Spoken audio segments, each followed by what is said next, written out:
The biggest thing with images is to make sure that you're not building out any key messages or content that you want to share within the images themselves.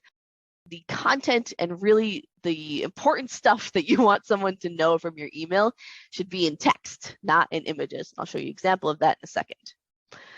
You also want to be aware of image size. Emails that have really large images in them, just by size of your image, are much more likely to be marked as spam. So you want to make sure that your images are compressed. That way they'll load faster on people's devices, and you're much more likely to actually make it to the inbox.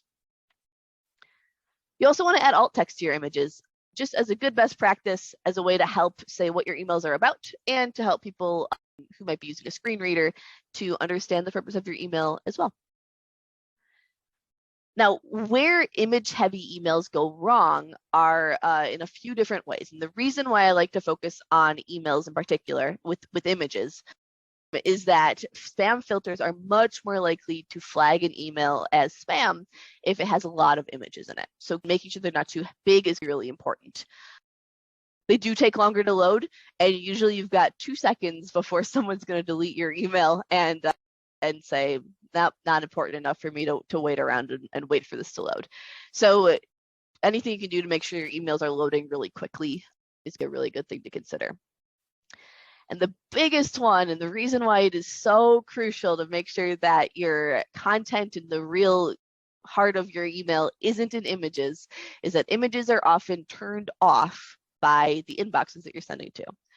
So here's an example. Here's an email that I received from Pottery Barn. It's a little bit busy, but I can see, oh yeah, we've got a bunch of different sales going on. I can spend a different amount of money and get a different percentage off. Cool. And this would have been a decent email. I can get the purpose of it right away if it hadn't showed up like this originally in my inbox. And what you can see here is that all of this text that they have, all of this extended buy more, save more, these perfect pairings, all of this isn't actually text in the email. It's an image.